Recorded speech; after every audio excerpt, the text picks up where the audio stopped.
अस्सलाम वालेकुम दोस्तों, उम्मीद करता हूँ कि सब खैरियत से होंगे। आज की वीडियो बहुत ही इंटरेस्टिंग होने वाली है। पंडित अनिरुद्ध आचार्य को तो आप लोग जानते ही होंगे। ये एक हिंदू पंडित है। आज इनसे एक हिंदू ने सवाल किया था कि आप कहते हो कि सब कुछ भगवान ही करता है, सब कुछ भगवान के मन से ही होता है, फिर हम लोग ये जो गलत काम करते हैं इनकी सज़ा हमें क्यों मिलती है? ये भी तो भगवान को ही मिलनी चाहिए। और आप कहते हो कि भगवान के मर्ज़ी के बिना कुछ भी नहीं होता, फिर हमारी इतनी क्या हिम्मत कि हम कोई गलत काम करें? तो पंडित अनिरुद्ध आचार्य ने क्या जवाब दिया है वीडियो में जान पाते हैं। और डॉक्टर जाकिर नाइक से भी एक हिंदू ने सवाल किया है, बहुत ही इंटरेस्टिंग सा सवाल किया है, तो उसे बिल्कुल भी मिस ना करें। तो आइए वीडियो की जानिब बढ़ते हैं। वीडियो को लाइक करना बिल्कुल ना भूलिए। महाराज जी, क्या किसी को अपने वश में करके या किसी को मजबूरन किसी भी तरह से किसी को मजबूर करके उससे हमारी इच्छा अनुसार कोई गलत काम करवाया जाए और फिर हम उसको उस गलत काम की सजा अगर देते हैं तो वह पाप है या सही है? भाई, किसी को मजबूर करके आप गलत काम कराएंगे तो पहला तो यही पाप है। यही बात मैं पूछना चाह रहा हूँ कि हमारे श्रीमद् भगवद गीता में भगवान श्री कृष्ण जी ने कहा है कि मेरी इच्छा के बिना एक पत्ता भी नहीं हिलता। ठीक है। उनकी मर्जी के बिना हम सांस तक नहीं ले सकते। हाँ। जब उनकी मर्जी के बिना हम सांस तक नहीं ले सकते, हाँ। तो किसी भी प्राणी की इतनी हिम्मत कहाँ से हो जाती है कि वो कोई भी पाप कर्म, कोई भी दुष्कर्म कर सके? और जब हम कोई भी दुष्कर्म उस परम पिता परमात्मा की इच्छा से करते हैं, उसने हमारे कर्म में या हमारे भाग्य में जब लिख दिया है कि आज मैं आपके साक्षात दर्शन करूं, आपको प्रणाम करूं, मैं उन्हीं की मर्जी से हूँ, और जब मैं उन्हीं की मर्जी से आया हुआ हूँ और कोई भी गलत काम उनकी मर्जी से ही करता हूँ, तो उस दंड का भागी मैं क्यों बनूं? ये सवाल कई बार मेरे जहन में बड़ा गहरा सवाल है।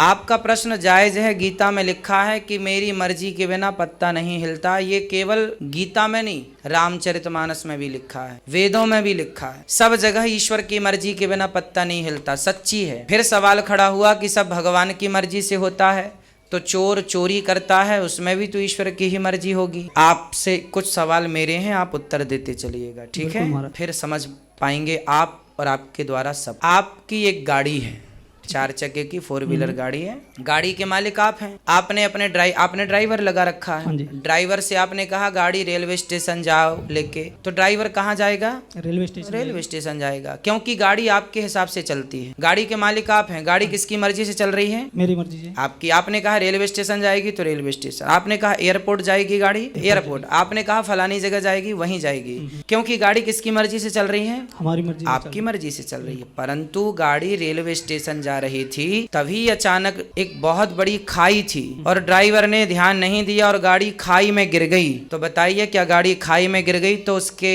जिम्मेदार आप हैं? क्योंकि गाड़ी तो आपकी मर्जी से चलती थी, तो खाई में गिरी है तो आपकी मर्जी से गिरी होगी। इसका जिम्मेदार ना तो मैं खुद को समझूंगा और ना उस ड्राइवर को समझूंगा महाराज। ना, क्योंकि नहीं, ना तो मैं ये चाहूंगा कि मेरी गाड़ी उस खाई में जा गिरे, सुनिए, और ना वो ड्राइवर चाहेगा जी। सुनिए, ड्राइवर के पास एक्सीलेटर ब्रेक दोनों होता है। बिल्कुल होता है। ठीक है। जो कंट्रोलिंग करना जानता है एक्चुअली में ड्राइवर वही है। जिसके हाथ में कंट्रोलिंग नहीं है वो ड्राइवर ही नहीं है। ठीक है। इसलिए गाड़ी गड्ढे पर गिरी, खाई पर गिरी, तो जिम्मेदार आप नहीं है, भले आप उसके मालिक हैं। गाड़ी आपकी मर्जी से चलती थी, ठीक है, पर गड्ढे में गिरी तो आपकी मर्जी नहीं थी, आपकी मर्जी नहीं थी, ड्राइवर की भी मर्जी नहीं थी, पर ड्राइवर की गलती है। मर्जी तो नहीं है ड्राइवर की, परंतु गलती है।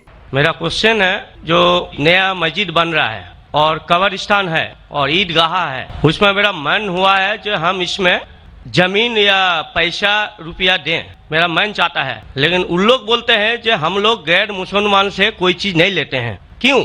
इस्लाम में लिखा हुआ है आदमी आदमी को प्यार करो। भाई का सवाल है कि वो चाहते हैं कि मस्जिद बनाने के लिए अपनी ज़मीन दे ईदगाह के लिए, और मुसलमान कहते हैं कि हम गैर मुसलमान की मदद नहीं लेते। क्यों? क्या इंसान भाई नहीं है? भाई साहब, गैर मुसलमान की मदद लेना इस्लाम में हराम नहीं है, लेकिन कुछ शराइत है कुछ चीज़ों के लिए। मिसाल के तौर पे मस्जिद बनाने के लिए कुछ शर्त है। मस्जिद बनाने के लिए एक मुसलमान अपनी ज़कात का पैसा भी नहीं दे सकता है। ज़कात एक मुसलमान के लिए फ़र्ज़ है कि वो 2.5% अपनी बचत का, हर कमरी साल वो 2.5% अपनी बचत का, जो निसाब के ऊपर है, 85 ग्राम सोने के ऊपर है, उसे ज़कात देना चाहिए। और ज़कात की कई शराइत है कि फ़ुक़ारा को देना चाहिए, गरीब को देना चाहिए, मसाकिन को, मुअल्ला और फुतुल क़ुलूब, गारिमून जो कर्जदार है, वगैरह वगैरह, इब्न सबील। लेकिन इसके अंदर ये मुसलमान अपनी ज़कात का पैसा मस्जिद के लिए दे सकता है, क्योंकि मस्जिद एक मुसलमान का फर्ज है कि वो अपने पैसे से बनाए, और ज़कात का पैसा भी इसमें इस्तेमाल नहीं हो सकता है, अपने बाकी पैसे से बनाए। ज़कात का पैसा की कैटेगरी लिखी गई है सूरह तौबा में, सूरा नंबर 9 आयत नंबर 60 में, कि ये 8 कैटेगरी को आप ज़कात का पैसा दे सकते हैं, मस्जिद बनाने के लिए नहीं, क्योंकि मस्जिद एक फर्ज है। मुसलमान खुद अपने पैसे से, ना के ज़कात से, अपने बाकी पैसे से जो सदका हो या बाकी पैसे से, ना के जो गरीबों के लिए जो पैसा महफूज है, जो 8 कैटेगरी है उसके लिए महफूज है, वो पैसे में से आप मस्जिद बनाने के लिए दे सकते हैं। ये एक शर्त है। उसी तरीके से शर्त है कुरान मजीद की कि मस्जिद की देखभाल सिर्फ वो लोग करना चाहिए जो इस पे ईमान लाते हैं, जो इस बात में मानते हैं, जो ईमान लाते हैं और जो मानते और अपने अच्छे अपने पैसे से। तो अगर कोई गैर मुसलमान अगर इस पे ईमान नहीं लाता है तो मस्जिद के लिए इस्तेमाल नहीं किया जा सकता है। मिसाल के तौर पे मैं कहूँगा कि यहाँ कई जगह है अपने हिंदुस्तान में जिसे कहा जाता है कैंटोनमेंट एरिया। कैंटोनमेंट एरिया मतलब वो एरिया जहाँ सिर्फ मिलिट्री के लोग जा सकते हैं। आम हिंदुस्तानी, मैं हिंदुस्तान का नागरिक हूँ, मैं ये नहीं कह सकता कि मैं हिंदुस्तान का नागरिक हूँ इसीलिए मुझे कैंटोनमेंट एरिया में जाने दो। वो रूल है। कैंटोनमेंट एरिया में जाने के लिए फर्ज है क्या वो लोग जो अपनी पूरी जिंदगी देते हैं देश की हिफाजत करने के लिए, वो लोग को इजाजत है। आम आदमी कैंटोनमेंट एरिया में नहीं जा सकता है, ये उसूल है देश का। उसी तरीके से जो लोग ईमान लाते हैं मजहब पे और ज़कात के अलावा अपनी बाकी आमदनी के पैसे से मस्जिद बना सकते हैं। तो इसीलिए क्योंकि आप ईमान नहीं लेके आए तो मस्जिद बनाने के लिए आपके पैसे का इस्तेमाल नहीं हो सकता है। लेकिन बाकी खैरात की अलग बात है। अगर आप किसी को पैसा देते हैं, किसी को तालीम के लिए मुसलमान को, तो हराम नहीं कि मुसलमान गैर मुसलमान का पैसा नहीं ले सकता है। सिर्फ मस्जिद के लिए शर्त है। तो कुछ चीजों के लिए शराइत है, बाकी चीजों के लिए नहीं। मिसाल के तौर पर आप कहना चाहते हैं कि मैं मेरे पैसों से कोई मुसलमान को पालना चाहता हूं, तो कोई मुसलमान आपके पैसे से तालीम हासिल करना उसके लिए हराम नहीं है, सिर्फ मस्जिद के लिए। अगर आप चाहते हैं कि आपका पैसा मस्जिद में इस्तेमाल हो तो पहले आपको मुसलमान बनना पड़ेगा, आपको ईमान लाना पड़ेगा, फिर ही आप, क्योंकि आप अगर जिस चीज में ईमान नहीं लेके आते, आप अगर ईमान नहीं लेके आते कि हमको एक ईश्वर को मानना चाहिए, हमको सलाह पढ़ना चाहिए, तो उसी तरीके से अगर आपको ईमान आ जाएगा कि ये मस्जिद सही इबादत की जगह है और मैं इस पे यकीन करता हूं, फिर आपका पैसा ले सकते हैं, वरना नहीं। Hope the answer the question. आपका दूसरा सवाल है ये हम लोग जो गाय का दूध पीते हैं वो वेज है कि या नॉन वेज है? भाई का सवाल है कि हम गाय का दूध जो पीते हैं वो वेज है कि नॉन वेज है। साइंटिफिकली गाय वेज है कि नॉन वेज है? भाई साहब हम लोग जानते हैं नॉन वेज है। गाय नॉन वेज है ना? हाँ। तो उसका दूध वेज होगा या नॉन वेज होगा? Non veg. लेकिन हम लोग का धर्म में वो देवी है। हाँ, अभी उसके ऊपर बाकी सवाल आ गया ना। आपका पहला सवाल था कि दूध नॉन वेज है क्या वेज है, तो मैंने पूछा गाय नॉन वेज है क्या वेज, आपने कहा नॉन वेज, तो दूध भी नॉन वेज होगा। तो साइंटिफिकली दूध नॉन वेज है, लेकिन क्योंकि दूध के बिना आपकी जिंदगी नहीं गुजर सकती है तो दूध को लोग ने वेज कर दिया। आप समझे ना? दूध के बिना जिंदगी गुजरना मुश्किल है तो दूध को वेजिटेरियन कह दिया। तो मेरे तकरीर में जो मुनाजरा हुआ था मेरा एक जैन के साथ कि गोश्त खाना इंसान के लिए हराम है कि हलाल है। हम भी जैन है, मालूम है आपका नाम जैन है। तो एक मुनाजरा हुआ था with the president of the Indian Vegetarian Congress, Mister Rashmi bhai Jhaveri, वो प्रेसिडेंट थे। तो एक मुनाजरा हुआ कि गोश्त खाना इंसानों के लिए हराम है कि हलाल है। और मुनाजरे में मैंने साबित किया कि गोश्त खाना इंसान के लिए हराम नहीं, अच्छा है, साबित किया। और उसमें यह भी कहा कि दूध नॉनवेज है, लेकिन सारे वेजिटेरियन दूध पीते, क्यों? आप समझ रहे ना? तो दूध साइंटिफिकली इज नॉन वेजिटेरियन। आपने कहा क्या है, हमारी देवी है। आप अगर पढ़ेंगे, जैसा मैंने कहा कि न तस्य प्रतिमास्ति, उस ईश्वर की कोई प्रतिमा नहीं, कोई अक्स नहीं। आप समझे ना? कोई अक्स नहीं, कोई पिक्चर नहीं, कोई पेंटिंग नहीं, कोई फोटोग्राफ नहीं। तो ये वेद के मुताबिक ये गलत हो जाता है। आप समझे ना? लेकिन फिर भी मैं जानता हूं कि कई किताबों में, क्योंकि हिंदू किताबें दो किस्म की है, श्रुति और स्मृति। श्रुति वो किताब जो भगवान की तरफ से आए, वेद और उपनिषद। स्मृति वो किताब जो इंसानों ने लिखी है।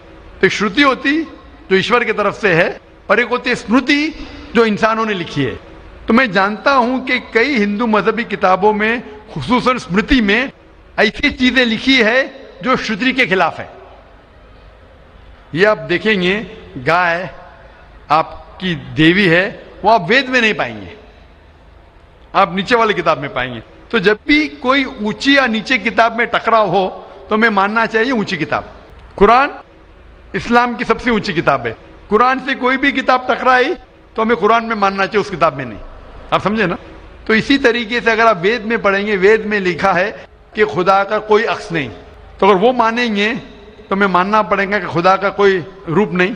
तो ये कहना कि गाय देवी है, ये कई पंडित कहते हैं कि हम जानते हैं कि खुदा एक है, हम जानते हैं ईश्वर एक है, लेकिन हमें कंसंट्रेशन के लिए हमें बहुत बार मूर्ति का सहारा लेना पड़ता है।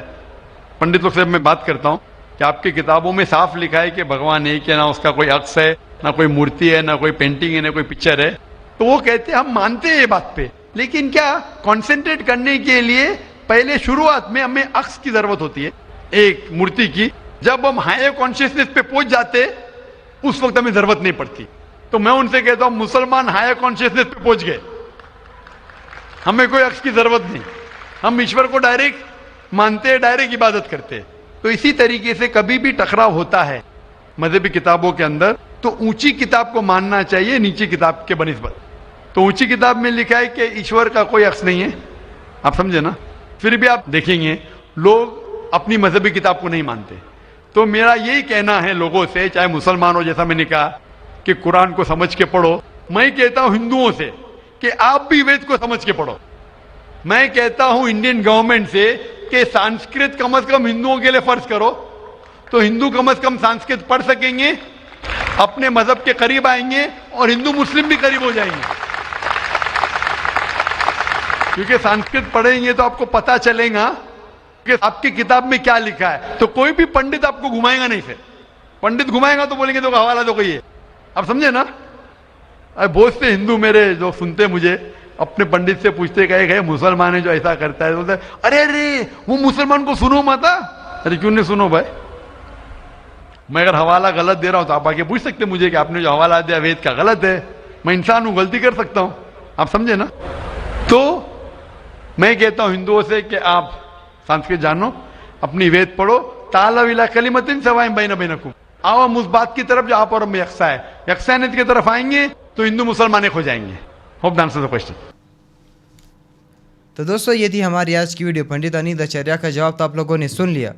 उस हिंदू ने सवाल किया था कि आप कहते हो कि सब कुछ भगवान ही करता है, सब कुछ भगवान के मन से ही होता है, तो फिर हमारी इतनी क्या हिम्मत कि हम कोई खिलाफ काम करें, कोई गलत काम करें।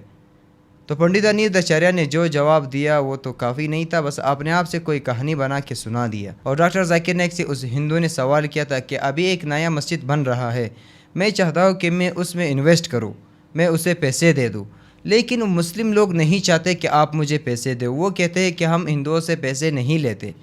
डॉक्टर जाकिर नाइक ने जो बयान किया, जो जवाब दिया, वो तो आप लोगों ने सुन लिया। बहुत ही खूबसूरत और बहुत ही अच्छे तरीके से समझाया। उम्मीद करता हूँ कि आप समझ चुके होंगे। दोस्तों पंडित अनिल आचार्य के पास अक्सर सवालों का जवाब नहीं होता, बस अपने आप से कोई कहानी बना के सुना देता है, बस लोगों को बेवकूफ़ बना रहा है। और डॉक्टर जाकिर नाइक का बयान तो आप लोग सुनते ही होंगे, वो सच कहते हैं, एक नेक दिल इंसान है। तो दोस्तों उम्मीद करता हूँ कि आज की वीडियो आपको अच्छी लगी हो। डॉक्टर जाकिर नाइक ने जो बयान किया, अपने राय का इजहार कमेंट सेक्शन में ज़रूर कीजिए। तो मिलते हैं नेक्स्ट वीडियो में, तब तक के लिए अल्लाह हाफिज़।